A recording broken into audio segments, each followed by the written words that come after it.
Oh, I did the sound thing again. Ha! I did it again. Every time. Hello, hello, hello, and welcome to Break the Cycle with me, your host, Joshua Smith. I'm so sorry, guys. God, I do this every time. Every time. Good to see you guys. We're going to start over, and I apologize that I did not unmute the sound. Look, I have this like multifunctional button that does the clap that you guys hear and unmutes the sound. And for some reason, sometimes it just doesn't unmute the sound. And I just think it has, and that's where we're at. So I apologize. Anyways, yes, I'm a boomer. I get it. Let's start with sponsors again. Of course, we have toplobster.com, the man, the myth, the legend, my good friend and partner on Break the Cycle, where you can get this great Epstein Didn't Kill Himself shirt I'm wearing tonight by using BTC at checkout for a 10% discount, or joining the Patreon Subscribe Star, or become a member of this YouTube channel under all my videos by hitting join, and get up to a 30% discount in the private Discord server of all of his new gear up to 2 weeks before it goes to the general public. Guys, I'm so embarrassed. You guys embarrass me in the chat. You know that? You guys really embarrass me. And of course, executive producer of the show, anthemplanning.com, for all your emergency and crisis planning needs. Check them out today. See what they can do for your business, home, or personal life. They're doing a wonderful job that the government has historically sucked at much cheaper and much more efficiently. Seriously, if you own a business, check them out. Go do it right now. Right now. No, don't miss the show. Do it after the show.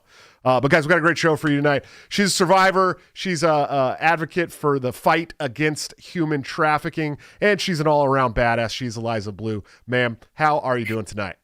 Hi, Joshua. How are you? Oh, just boomering up my show like I always do.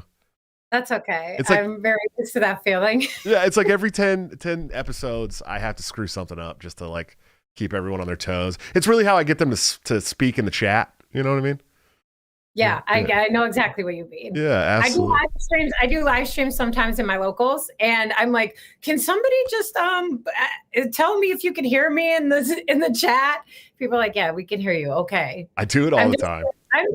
You know what's wild, Joshua? When I started doing interviews, and this wasn't even that long ago, I didn't have a computer. I didn't have internet. I had no gear. I had nothing. I was just streaming on the farm from my phone. And it was just so wild. So I'm learning things as I go. Yeah, I am too. I try to explain to people, like when I was getting ready to do the show, I watched like 100 hours of YouTube videos, and I did a lot of studying because I'm a tech boomer. Like I don't know how to use tech at all. And so I put together like a legit system, and I got a good camera and good lighting and all that stuff. But I still didn't really know how to work it very well. And so I did all this programming on OBS, and I got this controller that I had to program, and it's like it took probably a good month before I got the show rolling the way I wanted it, and wasn't having too many errors. But still, every 10 shows, I forget the sound, or my camera goes out, or something happens, just to remind people that I'm still a tech boomer. I love your background, though. I love how you have the illuminated words. I think that's cool. Oh, thanks. Yeah, it's when I first was starting the show, I put out a call to action on Twitter and said, I really want to get this custom Break the Cycle neon light. Of course, I have 7 kids, so I'm poor. That's how it works. It doesn't matter how much money I make. I'm always going to be poor. I have no kids and I'm poor, so we're good. Yeah. I mean, it's legitimate. It doesn't matter how much money I make. I'm always going to be poor because I have 7 children. But I want to get this custom Break the Cycle light. It was like $400. I said, look, if you guys chip in and help me get this neon light, I'll put your name in the credits forever. And so the Neon Light Club is forever embedded in my closing credits as the Neon Light Club, and I have this great Break the Cycle light. And it's cool. It's like it's actually LED, and it's like I don't know, silicone wrapped LED, and it's great. I love it. That's cool. Yeah, it looks really good. Nice. Yeah. So how are you? I want to start off with your journey. Usually on the show we start off with people's journey to libertarianism or comedy or whatever the hell it is that they do. But I just you have an interesting story, but you're coming from an interesting place. You're an advocate for survivors of human trafficking. You follow all these lawsuits against the big tech companies that have let this stuff go on. It's a really, really cool story. So can you just give me your journey from, wherever you want to start to now, and the libertarians and the Mises Cox and all that stuff? That's like my whole life. So you want me to talk for the next hour? From the very beginning. So from the time you were born until now, just tell me your entire life story. Wait, are you still there, I'm Josh? still here, yeah. All I see right now is myself. Yeah, you go full screen when the focus on you. Eliza show now. Yes. No, I just, I'm a survivor of human trafficking. So I was initially trafficked when I was a minor, sex trafficked, and getting out was very difficult. But after I had the opportunity to be free once and for all, because unfortunately, it was something. The trauma there for me sort of kept me going back to that lifestyle and my abuser. And I've had multiple abusers, so I kept going back to my abusers. And unfortunately, which isn't rare, I always like to let survivors know, especially if they're survivors of domestic violence or human trafficking, like that's pretty normal. Yeah. So once I finally had the opportunity to be free, I started volunteering, and then I went to school to become a survivor advocate. An organization sent me to school.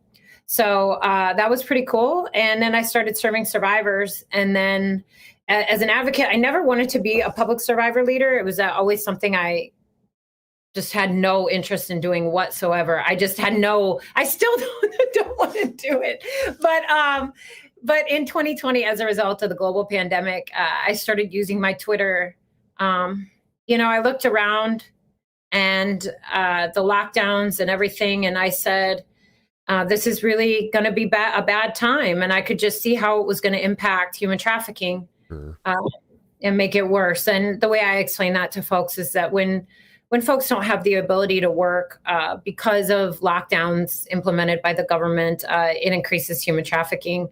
It did increase human trafficking. It was absolutely horrible. I mean, it's had a global impact that, I want to stay a little bit white-pilled about it, but it's had a global impact that I don't know if we'll ever be able to recover from as a human, as the anti-human trafficking movement. But, I like to stay hopeful, and I do see some light at the end of the tunnel about certain things. But I just started speaking out about human trafficking on my Twitter, providing resources, the hotline numbers, my experience, strength, and hope. And it just snowballed. Honestly, it really snowballed. I didn't realize until I started speaking out how little people knew, how much they wanted to get to know a survivor, and how hungry people really were to want to know about these things. And so I felt just a deep sense of responsibility to keep going. And it's just been honestly, it's been an incredible experience. It really truthfully has. I've gotten an opportunity to meet people I never thought I'd meet. I've gotten an opportunity to meet survivors in 6 countries all around the world, and get to talk to survivors all over the place, and, just be there for them in different capacities. And, I think it was just one of those situations where I didn't have anything going into the pandemic, really. I was just a survivor advocate, but I had my phone, and I had the knowledge that folks would need those hotline numbers more than ever. Because when you can't work, you start doing things you never thought you'd do for money, and that puts you in situations where you could be exploited for labor or sex. So I just wanted folks to have the resources available, and it's been awesome. Yeah. So that's kind of short. Does that make sense? That's a short end of the absolutely. I mean, it's great to hear that, your story to becoming an advocate. And that's really probably the biggest part of your life, I'm sure. You have experience in being a victim. So it's always better to have the advocate and somebody there to help that's been through the same things you've been through, especially when it's something that's filled with so much trauma like that. It's hard to trust people when you've been through any kind of trauma, really. And to be able to relate to somebody who's been through what you've been through is that's a really great thing. My hat's off to you. Huge round of applause. And we need more of you. We need lots more of you. I'm sure it's well, I'm not a saint, Joshua. I'm not a saint out here. It was just literally like, you have to think back to those original first few days of like the lockdown, or where we were really trying to understand what was going on. That was a really scary time.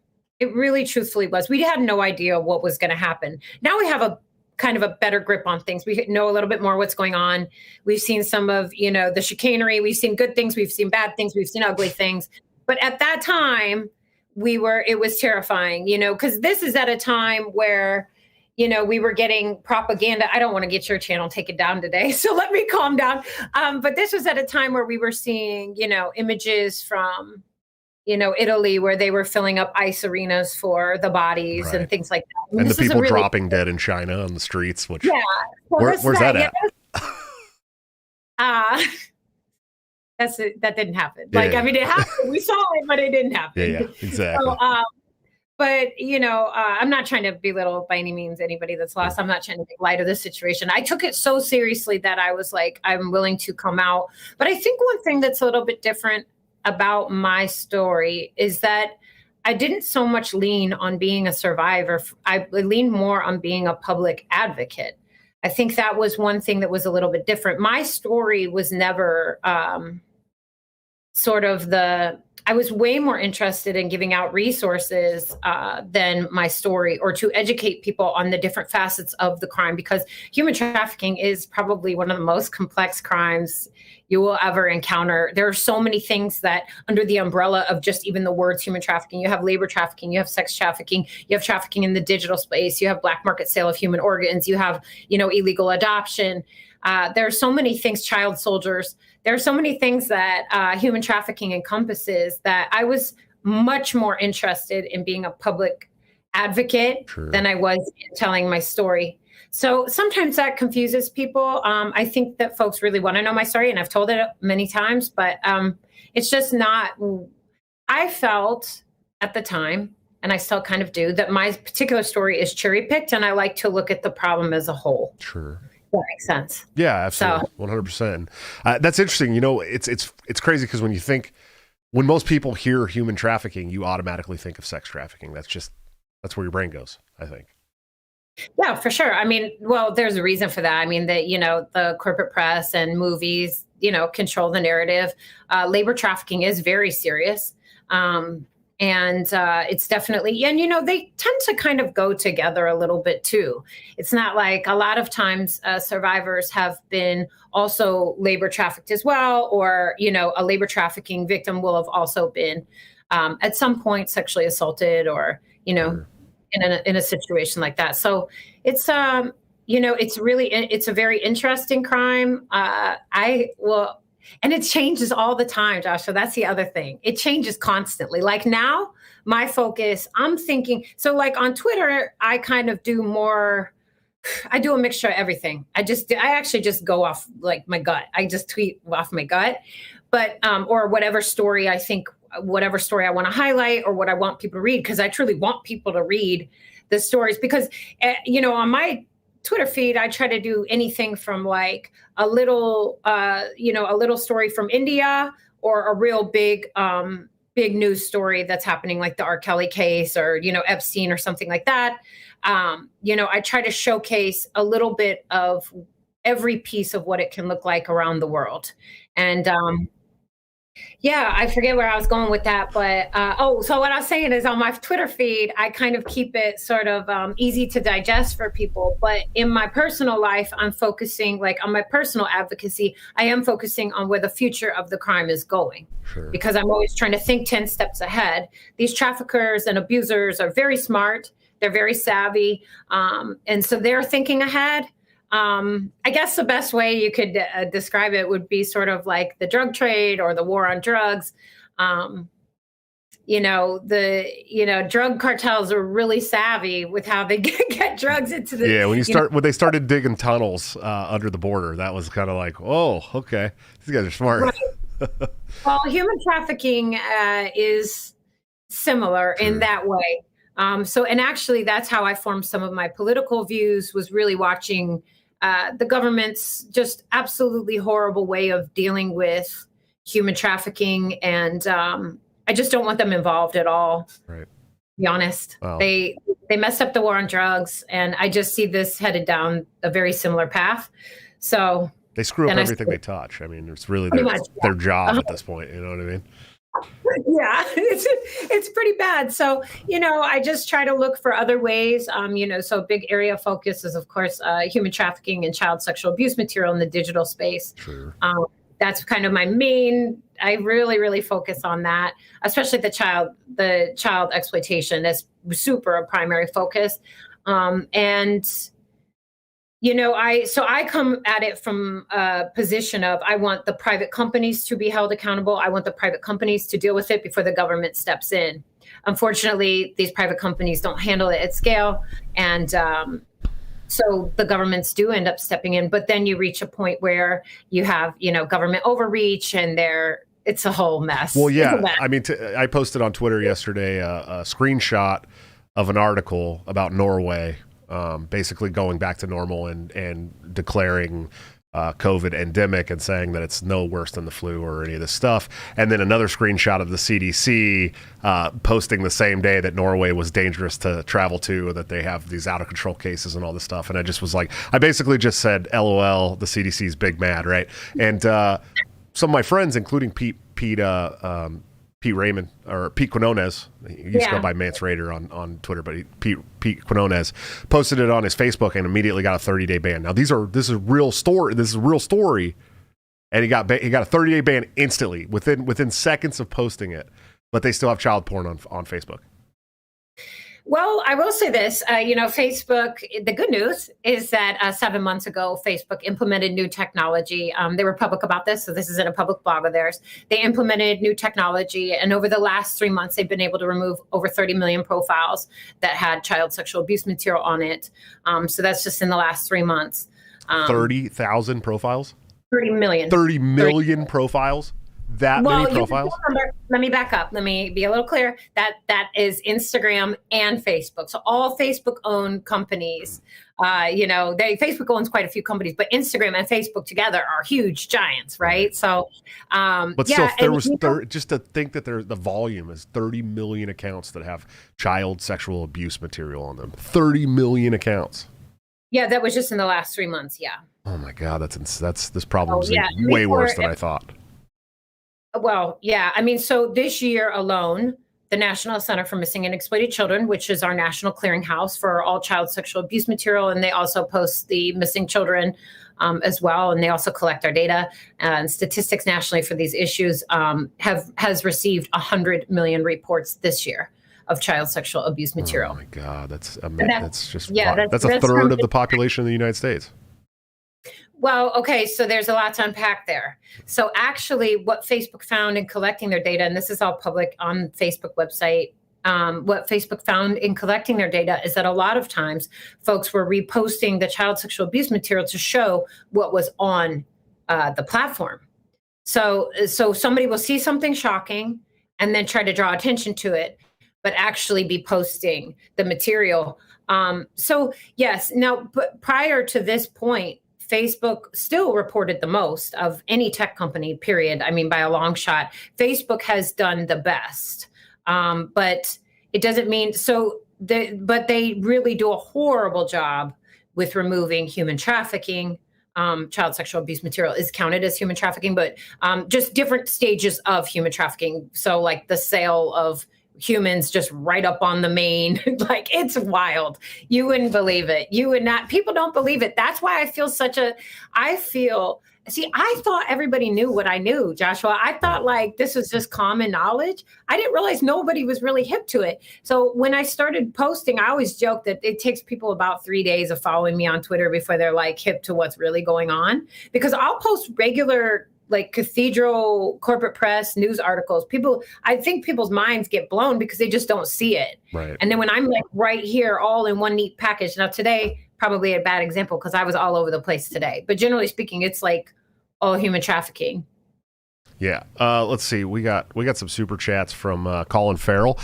Colin Farrell. Nice to see you, man. I'm glad I'm meeting this famous person. No. And he's thrown $5. I think that's Canadian dollars, $5.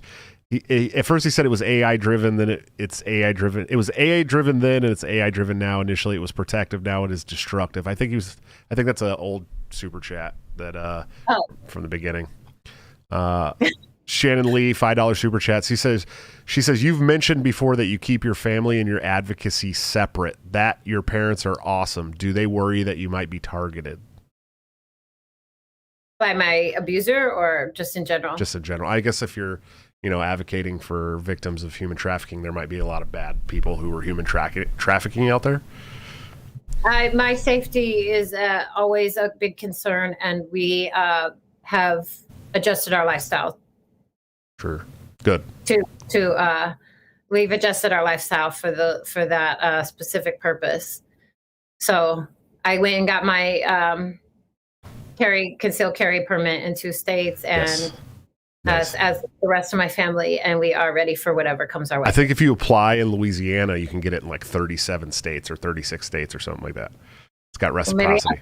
Yeah. Maybe I'll go around, but I do worry about my safety quite a bit, but not as many as some. So actually that's one area where I am safe, is that because I haven't named personal. So in my case, I can really attack big tech. It's kind of like my main, I really go after big tech really hard.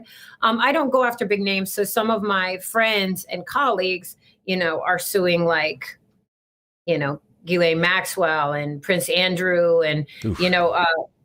So my friends do get a very kind of so a lot of my survivor friends or other advocate friends have these high profile abusers that they are really going after. So that's where safety seriously becomes a concern. Sure. Well, God bless them, because that's scary stuff. To think about the fact that there's these big high visibility people that are involved in this kind of stuff is just insane. You know what I mean? Like it's, and I think that's the hard part for some people to grasp when it comes to, especially the child sex trafficking stuff, is that these, there's big names, famous people, Parliament, maybe a prince, there's all these people that have been involved in it. It's like nobody wants to believe that all these people that they know with this high visibility are part of it. I think that the elites being degenerates is pretty easy to digest. For me too. Yeah, absolutely. I think it's harder for folks to digest when their neighbor gets busted. Sure. So I think, or local law enforcement, or, a pastor, or some, Boy Scouts, somebody that you sent your kids off to camp, those are, I think, the really difficult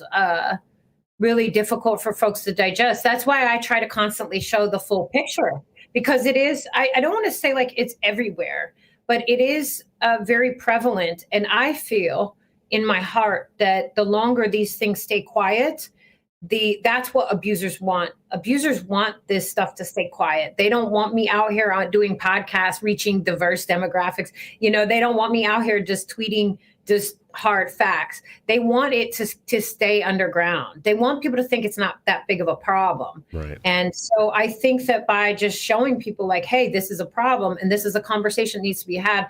And the other thing too is just letting people know, like, you can be comfortable having this conversation too. Like, don't be scared of this conversation. Otherwise you could regret it. I mean, in your case, you are a father of many children. Seven. Well, one of them's my grandbaby. So. Oh, well. I know. I'm a 38-year-old grandpa. Rough. That's cute, though. Yeah. That's cute. She's sweet. I love it. I love the little pictures of your whole family. Wait, did you already go on your trip? No, we leave. Listen, I'm so excited. Like, I'm worried. Okay, because I'm bringing 7 children to Disney World. Let folks know how you, because you're an adoptive you're a father that has adopted. Yeah, and full disclosure, we haven't adopted yet. It's the next step. I have full guardianship in the process of adoption. Yeah. So, I think I told the story on the show. People probably mostly know, but I had a daughter that didn't live with me. She was 15 at the time, and when I moved in with my fiance, she had 2 little girls. Then we got pregnant with my son, who was born on New Year's Eve. Then back in October of last year, so it's almost been a year now. I think October 5th. I was able to finally get custody of my daughter after 10 years of trying. And on the way down to Arkansas, we found out that her 2 little siblings that are not mine biologically, they're my ex-wives, were going to go to foster care, and they were 9 and 6. And so I went in and fought for full temporary guardianship so they wouldn't go to foster care, because foster care is just a shitty system. I mean, there's some really great stories about foster care too. There's some great foster parents. I don't want to take away from the great foster parents. There's a lot of really fucking bad stories from foster care too. And I didn't want my daughter, who's 15 and been with these kids for 9 and 6 years, to be split up from them. I knew it would just be detrimental to her, and so I went down and was able to attain temporary guardianship, and then I went back down a month later and fought for permanent guardianship and got guardianship of them. Then we had my son December 31st. That made 6, and when we were on our way down to pick up my daughter, I found out she was 6 months pregnant, or 4 months pregnant at the time, and so and then she gave birth to my granddaughter on March 14th, and that made 7. So we have 7. it's a lot. And our minivan is not big enough for us. We have to trade it in for a.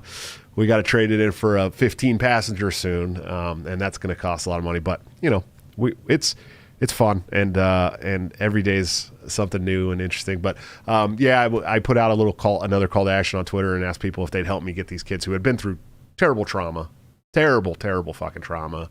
And especially the two littles had never had anything good happen to them in their life. And so I really wanted to take them somewhere, I wanted to take them to the happiest place on earth, which is, to a lot of kids, Disney World. And, so I was able to raise enough money to put with my own money and get them we're going through the 11th through the 18th of this month. We'll be at Disney World, and we're doing 5 days in Disney World and 1 day in Universal Studios.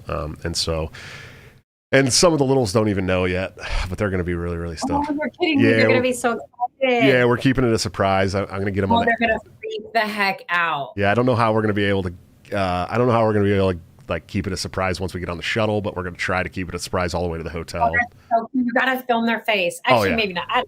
I'm going to. I'm bringing the camera because my. Why do I feel like this is the most anticipated vacation in world history? Like, I started hearing about this vacation like freaking 6 months ago. I know. Well, it's funny because like my supporters are like, "Hey man, have you gone yet? Do you got video? Do you got pictures?" And then all my haters are like, "Oh, you're probably not even going to go. You probably stole that money and blah blah blah blah blah blah." And I'm like, "It's been booked for months, dude. Like, you know what I mean? It's not cheap." I contributed a little bit. I contributed. I was like, because when Joshua reached out to me to do the podcast, which you reached out like freaking 2 months ago. It's been a while. Before Freedom Fest. And I was like, oh my gosh, are you the Disneyland dad? That's how I knew you. Yeah. I knew Joshua as the Disneyland dad. I just didn't know who it was. But my best friend was always telling me about this Disneyland dad and, about how, you were doing your thing and raising money, and it was cute. So I said, where's the link? I appreciate it. I can't tell you how much the love we've been shown. The love that we've been shown is fantastic. And these kids, if you knew what they were when we picked them up, and see them now and see the difference and this, honestly, the contrast in 1 year is just amazing. Like the little girl, when we got her, anything you said to her, she'd go flying under the kitchen table on all fours, barking and growling at you. She had like, if you got within 5 inches of her, she'd shirk away real quick. It was obvious trauma. Trauma. Now she hugs us. She calls us her stepdad and stepmom, calls all the other kids her brothers and sisters. Like, she's really happy. She smiles. She lets us comb her hair. It's really cool stuff, man. Like it's been, and the boy, he came to me the other day and said, I just want to let you know that I really appreciate what you guys have done for us. I know that you guys didn't do this because it benefits you or whatever. And it's just it's really nice. You know what I mean? To see these kids kind of get away from the dark past. Don't you feel that by being of service, especially to children, that it does benefit you? It's really hard to emotionally, for sure. It's really hard to be in your own head or to be, because I don't know. I guess I probably naturally would be maybe a little bit more black-pilled or depressed or something.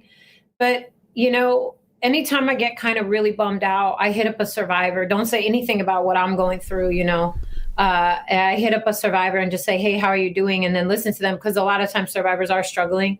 And there's something about being of service to other people that pulls you out of your own self. Right. And it makes you realize, wow. And it makes you really grateful for what you have. I think that's really cool. I hope that, if I am able to have children one day, I'll have to adopt. Sure. But just because of my age. But we never know. Maybe you can't be older than me. I'm 40 and a half. Oh, we're about the same. We're about the same age. We're pretty close. I'm 40 and a half. I'm a year younger than you. Yeah, but you're in a healthy relationship. I'd have to find a boyfriend, date him long enough, get engaged. It's the old high risk after 35 thing isn't really true these days. You can have them up to 50. You're fine. I'd have to find a boyfriend, date him long enough to get engaged, get married, and then have kids. We ain't got that. We don't have that much time. Plenty of women just get donors now. You know what I mean? It's fine. I don't. Honestly, enough children need to be adopted that I'm fine with that option. Yeah, that too. with everything going on in the world right now, a lot of children need to be adopted. I'm fine with that. I don't know. Maybe I'll never have children of my own. I try to do as much as I can right now for survivors. I feel like everybody's child is kind of a little bit of my responsibility. Does that make sense? Yeah, absolutely. 100%. I get it. And it's funny because being a dad to 7 kids, like that's how I feel now too. Like every kid I meet, I'm like, I gotta be responsible for all these kids. You know what I mean? Like all of them, every single one of them, everywhere. And it's a pretty funny feeling. Colin Farrell dropped another $5 super chat. He says, Eliza, do you think that monetizing games like Fortnite exposes children to exploitation? I don't know enough about Fortnite to speak on it adequately. I mean, I don't know if so I think if I had this correctly, like basically because predators can speak to children. Maybe. I don't know. He said something about monetizing it. And I full disclosure, I was literally playing Fortnite 10 minutes before I started the show. So my son and I play it together. But maybe he's talking about because you're constantly buying things in the game, like in-game purchases. I don't know how that would, let's see. Do you think that exposes children? About gaming, I admittedly, at least I'll be able to say, like, that's one thing I literally know nothing about. Yeah. Nobody would want to see me as a boomer try to play any games, and I'm just not chill about that. I play video games. I play video games like on my days off, and sometimes with my son. He's grounded right now from Xbox for something that he does. But he has, that's his punishments. We do the peaceful parenting thing. We're not, we don't hit or yell or scream and try to be really calm. And and when we first got him, they'd have a lot of big blow-ups, real bad blow-ups. They don't do that so often anymore, and it's been nice. So, but he does still occasionally do things that he's not supposed to do, and got to pay the price, buddy. I still occasionally do things I'm not supposed to do. So yeah, we all do. We all do. But P Nord 87, he said, Eliza, most eligible bachelor, Reed or Clint? Oh gosh, they both have exquisite qualities. They both have exquisite qualities. Yeah, I love them both. They've both become really good friends with me over the last year. So actually, I didn't know who Clint was at all, and then he had me on a show like a year ago, and I ended up just I love both those guys so much, man. And I've had them both on my show, and Clint's actually coming back on the show in a couple weeks too. I think right before we leave for Disney World. So that's awesome. Yeah, big fan. A lot of people don't know, like at Freedom Fest, I told them some of my concerns because I was sort of linked into some of the more activist speakers that have reason to be mindful of their security. Sure. And I got a little bit of back channel information about some things that could happen at the fest. And Clint and Reed both, without divulging too much information, inadvertently made sure that I was safe. I'm sure. They're good guys. They're both really, really good guys. Solid gentlemen, as far as I can tell. Of course, I've never got to hang out with them in person. Literally, they are the least creepy. Like in real life, they were such gentlemen. I swear. Like I know people probably wouldn't believe it, but they did not creep on me, or I didn't see them do anything. I would be the first to call it out. If I saw them being creeps or just being gross around any female, they would rue the day. But they're not creepy. Good. I'll get to meet Clint for the first time at Tom Woods' 2000th in Florida here. Actually, while we're in Florida for Disney World. I'm supposed to go. We'll see. Yeah, it's the 16th, and we're gonna be there anyways in Orlando. So I'm gonna. That's cool. Yeah, it starts at 8:00. So I didn't do that on purpose at all. We just happened to book it. There's so many things that happened with this trip that I didn't mean to happen. Like we booked the trip and then found out it was the 50th anniversary of Disney World.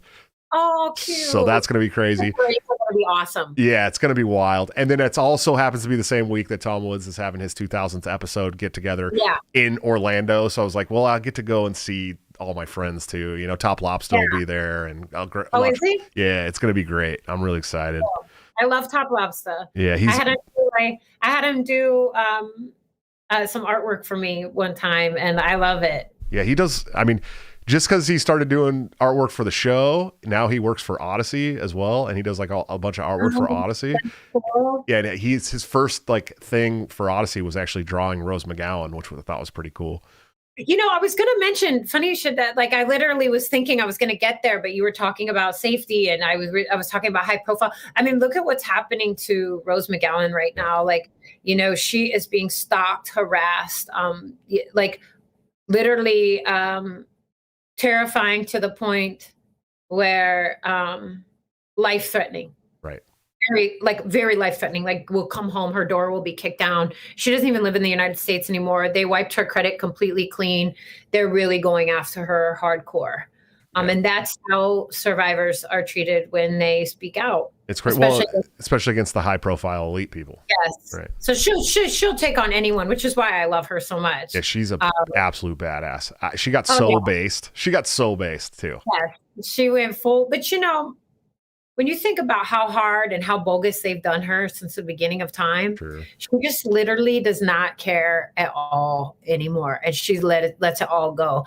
I'm not quite there. I still kind of hold a little bit to the chest, but she is an inspiration, and I can honestly say, a lot of people say things, but there are a lot of high profile survivors that are very kind to me on the main, but they're also equally as kind and supportive behind the scenes. Sure. And to me, that speaks volumes. It's one thing for somebody to speak out and say, oh, Eliza Blue's cool, or, oh, I like this movement. I like to see what Eliza Blue's doing, or just some type of, shout out. But it's another thing for these really high profile survivors, and especially women that have walked before me, like Rose McGowan, that sort of set the tone, of what being a public survivor could look like when they're supportive of me when the cameras aren't on. Right. You know what I mean? Right. Like when nobody can see it, they're not trying to get clout, or they're not trying to look, you know what I'm saying? Yeah. Like, so I noticed stuff like that. Well, it's funny because the I was just talking about my son,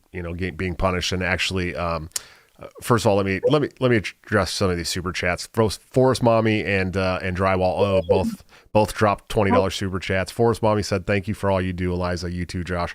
Thank you guys for the $20 super chats, and thank you for the support. Like, it means a lot to us." Forest Mommy is so funny. I wanted to follow her so bad. So sometimes, like, I'll see people, or I'll think I'm already following them on Twitter. I had to wait until one day, because she probably realized I just followed her like right out of the blue. Sure. After a while. I thought I had already followed her, but I couldn't remember exactly what her handle was or whatever. And so I had to wait till one day she liked a post, and then I went to her Twitter all fast, followed. Yeah, I don't know which one of us followed each other first, but I become a big fan of Force Mommy. She's amazing, and she's actually coming on the show next week or the week after. So I'm pretty excited about that. That's gonna be a fun conversation. But no, back to my original point.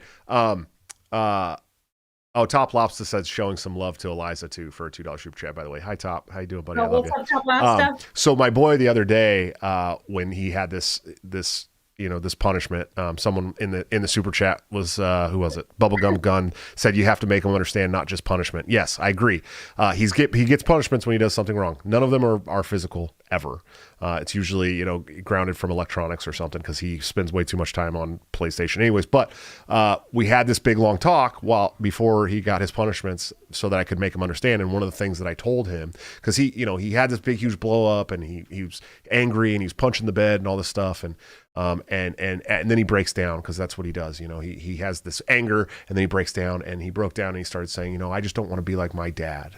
I don't want to end up being like my dad, and I'm going to end up being like my dad. It broke my heart, because his dad's a giant shitbag, right? And so it broke my heart. And I told him, look, buddy, the most important thing to being a good person is that you do it when no one's looking. And that's why I told him. I said, you can be as nice as you want and as great as you want to people's faces, but if you turn around and you're shitbag, I didn't say it like that, then you're not really a good person. I said, if you're doing it when nobody's looking, that makes you a good person. And that's all I want from you.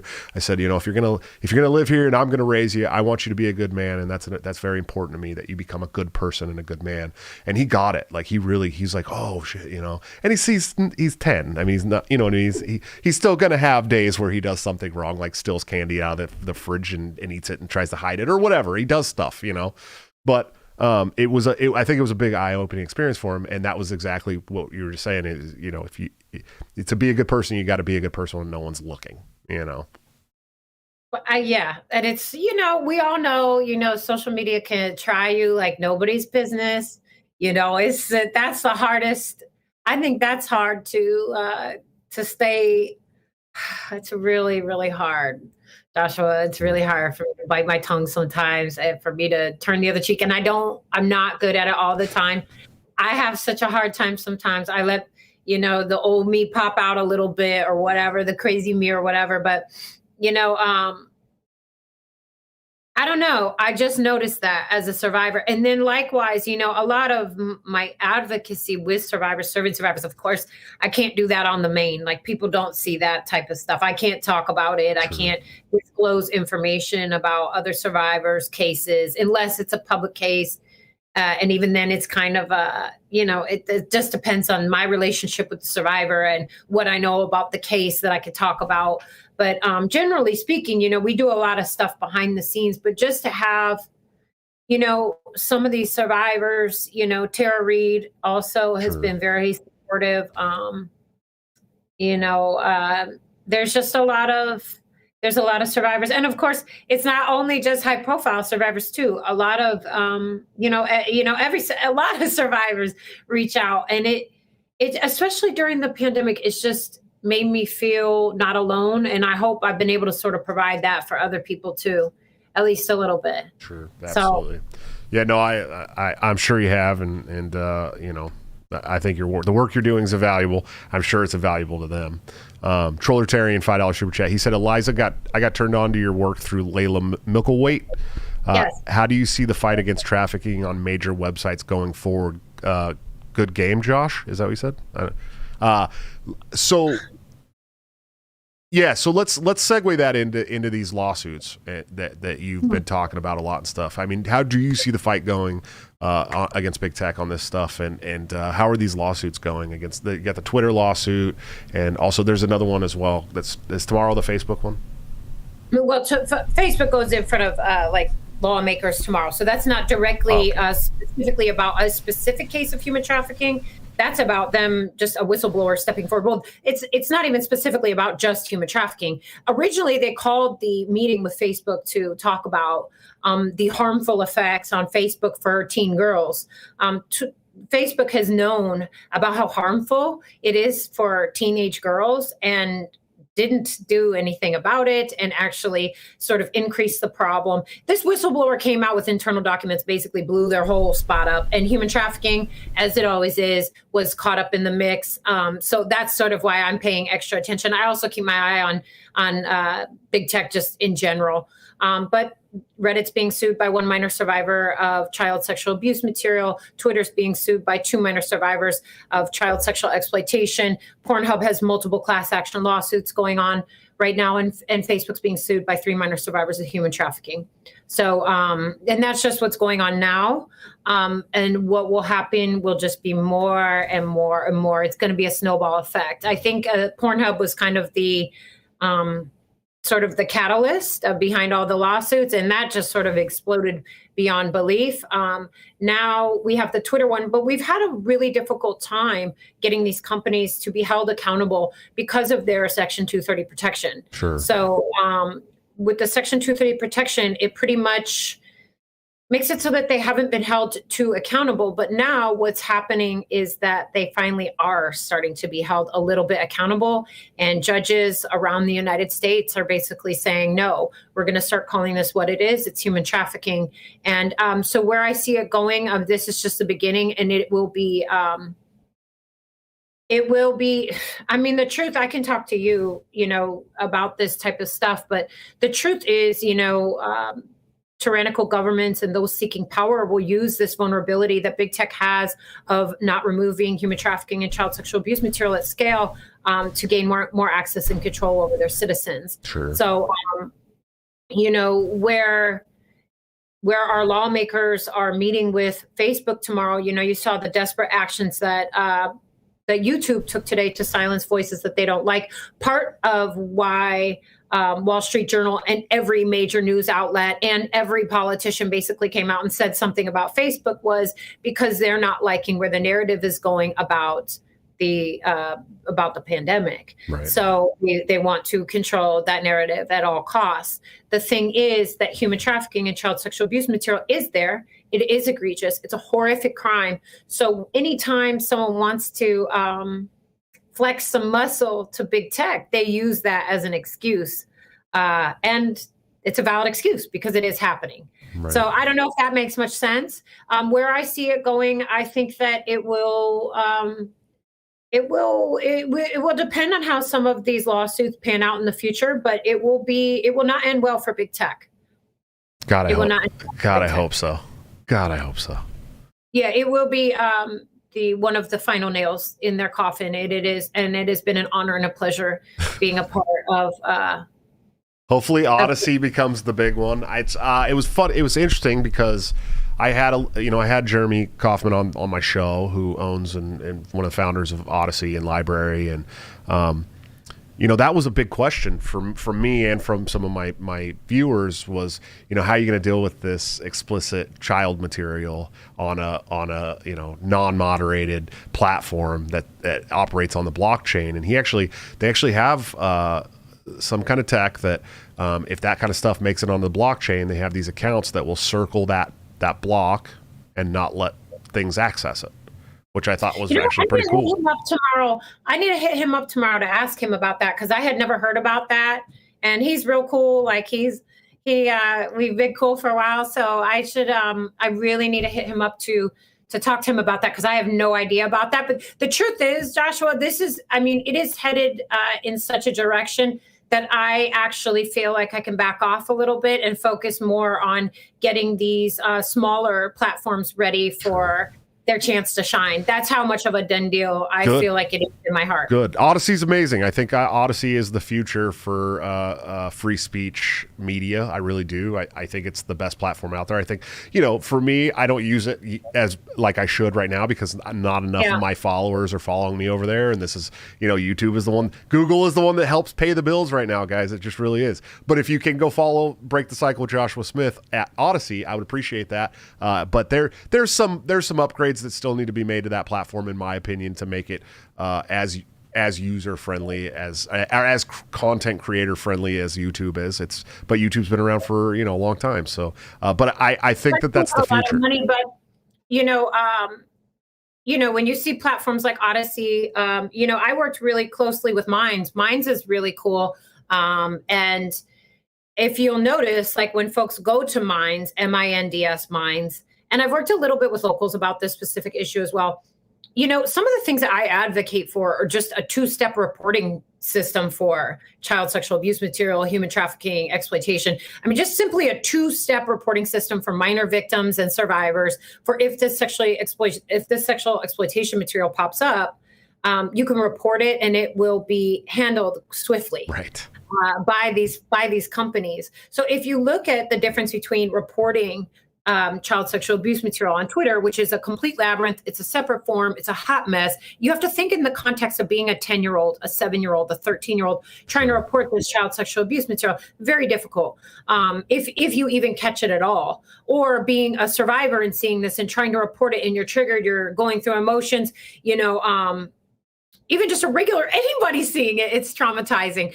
But if you look at like what Twitter has right now, which is an absolutely horrific, horrible system, they needed to implement a two-step reporting system.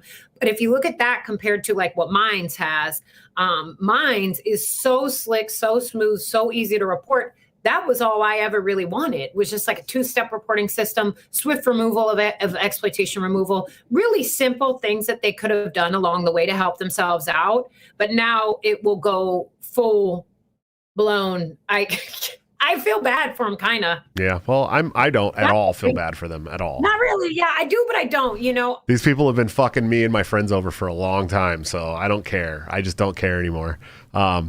GC. And part of my story too, Joshua, part of my story is that I was also trafficked on tech as well. So I was also exploited on tech.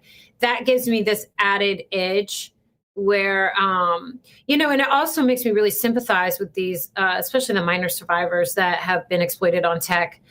because I know how hard it was for me as an adult to pull this stuff down. True. And how long it took and how desperate I felt and how alone I felt. So I just try to put myself in the context of being a minor trying to do that. Right. So that's another thing too. So I have an extra like axe to grind, but I always want folks to be successful. I never necessarily want these platforms to come down all the way. That's not something that I advocate for. I advocate for change. I really just want them to change. But if they're not going to change, I mean, you can't continue to profit off human rights violations in the United States of America, and especially against children. We cannot sit back and let this happen. And honestly, it is a crime that disproportionately affects, Black women and girls. This is something that I can't believe. I cannot believe we're allowing in the United States of America. I cannot. Shout out to GC Anarchy for the $5 super chat. He said, "Have a great time, Josh. Well deserved. Also, still waiting for the my invite to the barn, Eliza." I don't know what I don't know what that means. What barn? He flirts with me all the time, but he's never, sent me a DM. He's all talk, no action. GC, you better get on it. He's actually one of my closest supporters, man. I love that guy to death. He shares like everything I post on Twitter. He retweets. And the funny thing about GC is one day, there's no edit button on Twitter. Right? Really? Yeah. There's in case you were wondering, there's no edit function on Twitter. And so I'm like the spelling error queen. Oh, well, I posted this post that had spelling error in it. And I put it up, took it down, put it up, took it down, put it up, took it down, all within the span of like 3 minutes. There was 3 or 4 times I put it up. He retweeted every one of them. And I was like, wow, dude, wow, you're awesome. And so I always give the shouts out. Jared, it's been really nice because sorry, go ahead. No, you go. I was going to say, a lot of libertarians and, I don't know if the libertarian space was really talking about human trafficking much before. I don't know if it was I don't know if it was on the list of things that people were talking about, but they've been very, very supportive of me. And, the ANCAPs, the libertarians, they've been very, very supportive, and I've been very appreciative of it. Well, it's so funny because one of the arguments that we always get hit with as libertarians and ANCAPs right away is always, you want to abolish the age of consent, you're a pedophile. And it's like, no, motherfucker, we want to put pedophiles in wood chippers. Like that's literally, that's what we feel. Violent. I have to calm libertarians down a lot. Like, no, we need to study these individuals. We need to get to the heart of the crime. Like I'm so, chill about it. Libertarians like straight to the wood chipper. Yeah, right away. Do not pass go, feet first. Nice and slow. Like I want you to feel it. You know what I mean? That's where I'm at. Dang. It's true. Yeah. I don't know if you've ever heard the intro to my show, but it's literally called Wood Chipper, and it's about pedophiles. So. Okay. Yeah, that's fine. I mean, I get everybody has their own. Listen, I read some stories sometimes that make my blood freaking boil. Yeah. I'm not gonna lie. Like I get like the fire in my gut. Like I want to say something real wild on Twitter or whatever, and then I'm like. I have to calm myself down sometimes because I do get that sort of like fiery feeling of wanting this revenge on these people that are hurting children. But the actual thing of me, the actual true in my gut, I truly want the crime to be studied extensively. I want these individuals that are perpetrating the crimes to be, because it takes a certain type to want to sell another human being, especially a child, or to abuse children in that way and to feel nothing. Right. I really think that needs to be studied more. And that's part of why I'm like, okay, let's have this conversation. Let's talk about this. Let's talk about this, because I think the more you talk about it, the more it freaking sheds light on this evil, and the less it's going to be able to perpetuate. Right. No, I agree. Our good friend Jeremy Todd threw a $10 super chat. He said, Eliza. Oh, Jeremy. He said, Eliza, Reed and Clint were so nice and my bodyguards and least creepy dudes ever. Me. That was there the entire time. Oh no, what did I say when I was drunk? LOL. Jeremy also was nice as heck. We had a freaking blast. I think Jeremy and I are probably the most alike out of the crew. So like we're kind of just chill. We'll talk about whatever. We're like always laughing. And then Reed's just Reed. And Clint's like I don't know what. He's a little bit more of a bulldozer. And Jeremy and I are just like, oh, let's hang out, let's have fun, let's eat pizza. We're just chilling, kind of happy-go-lucky. Yeah, I'm a big fan of all three of them. I love Jeremy Todd too. It was like there was this libertarian unity movement going around for a while that Reed and Jeremy Todd were a part of, and I talked a bunch of shit to him because I don't believe in libertarian unity. I think that there's some libertarians that I don't want to unify with at all, and but then he ended up being amazing, and so I love them all very much. There's nothing wrong with trying. Yeah, there's nothing wrong with trying, right? Like, so you try different things, see what works, see what doesn't, and that was before I really came around. And to be brutally honest, I still mind my own business. I whatever libertarian stuff goes on, I just mind my own business. I got too much other things I'm worried about. Sure. You know what I mean? Like, I'm really worried about human trafficking. So I'm not so much paying attention, and it keeps me out of trouble. Yeah, it keeps you out of trouble. So if you want to stay out of trouble, get a cause like human trafficking and become obsessed. Stay out of trouble. Stay out of the libertarian drama. It's not for you, I promise. It's a waste of, just for me. It would be a waste of time. I have nothing to add or take away. You know what I mean? Sure. I don't have anything to add to drama like that. TJ Fitzsimmons threw $5 super chat. He said, "Feet first." Yes, feet first, brother. Feet first, nice and slow. Michael Stern, what's up, man? Nice to see you in the chat. I never get to see you. I'm glad you're here. So we're getting to the end of the public stream here, Eliza. I'm a huge fan. I think all the stuff you're doing is absolutely invaluable to society as a whole. I know that's not something that we like to society, but as libertarians. But what do you got coming up next? What's going on with you? Where can people follow you, support you, enjoy your stuff, listen to you, all that great stuff? Yeah, I'm on eliza.locals.com. That's my free speech content creator platform. It's freaking awesome. And especially these days, especially today. But I blog there, I write there. I had a couple pieces that I put out last week, and I'm just going on different podcasts. I haven't started my own yet, but we'll see.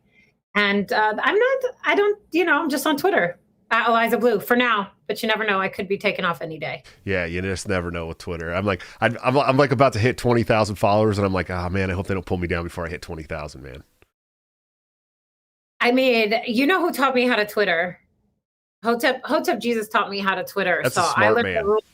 Yeah, I learned the rules, and I'll forever be eternally grateful. He has kept me from getting banned a million times. Sure. And I was telling Reed earlier today, I said there will be a point in your platform when you grow your platform, because I mean, I haven't like gone crazy on Jack Dorsey or anything, but we used to be kind of cool. So like, I've definitely sent some spicy things to him and said some things I needed to get off my chest, and about the Twitter situation. And so the fact that I still have my Twitter is a dang miracle, but it's because Hotep gave me a lot of very valuable advice. Yeah. And Michael Malcolm, I've learned a lot from him too. Sure. They're both very smart.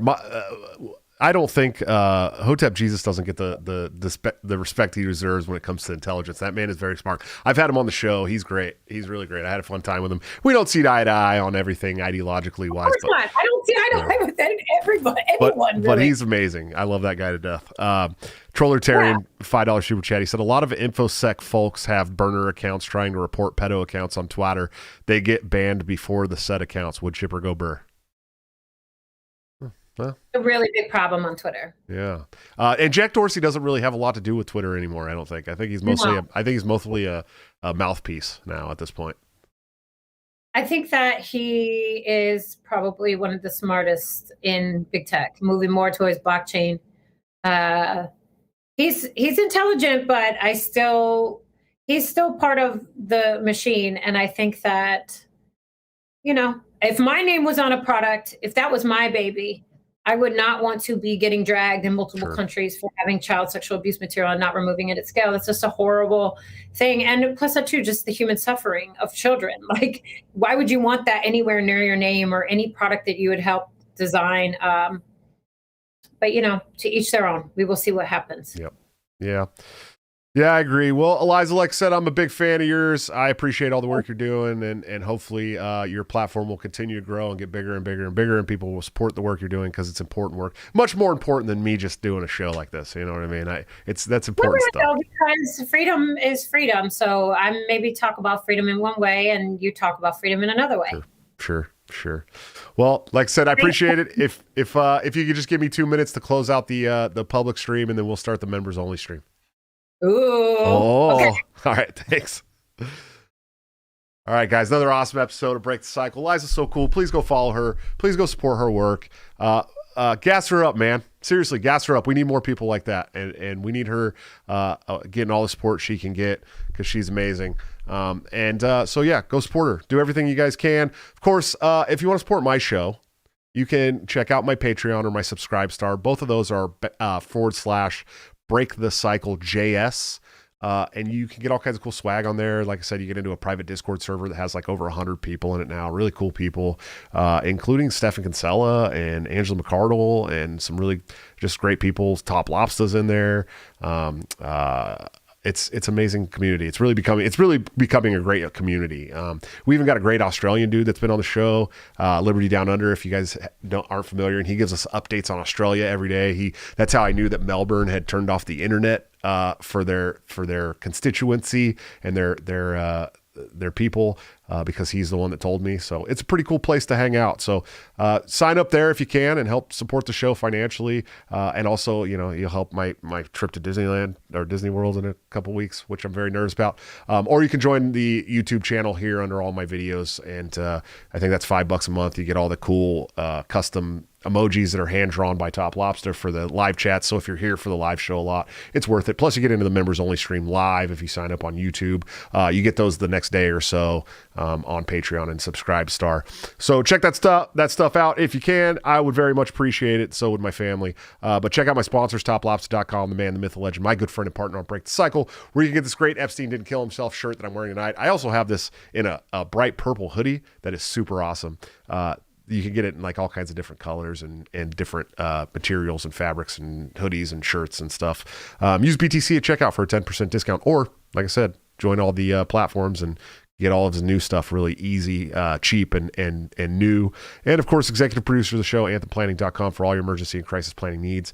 Check them out today. See what they can do for your business, home, or personal life. They're doing a wonderful job that the government has historically sucked at. Much cheaper and much more efficiently. Guys, if you own a business, seriously, or you know somebody who owns a business, tell them about Anthem Planning, because Amy Lepore is going to be able to hook you up. I promise. Check them out.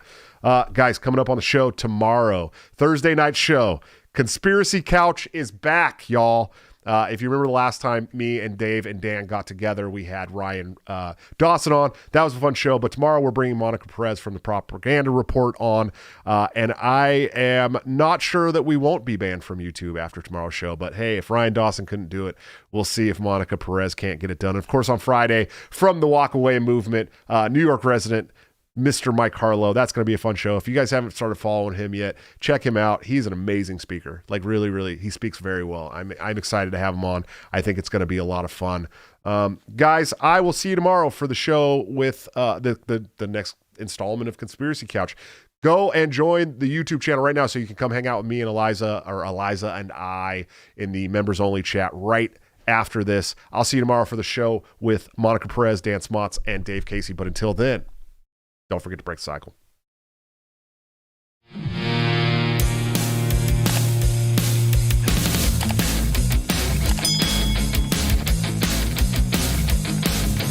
Due to legal reasons, I just have to explain. The lyrics of my last song may seem to contain a violent call to action in the verse and refrain, but I just landed in Minecraft. The helicopter part was in reference to GTA 5 and the things you do. So any violence you commit, I am not an excuse, because I just landed in Minecraft. A chipper is my friend and he's constantly cold. Accusations of incitement getting totally old. Make your own choices, yeah, you have control, because I just landed in Minecraft. Obviously I would never advocate force, unless there's due process and a trial, of course. And if you're convicted, we will make you a corpse. In Minecraft, just in Minecraft. You're nothing I mean, you know it. No product dinners, cause it closed. COVID. Holy shit, I think I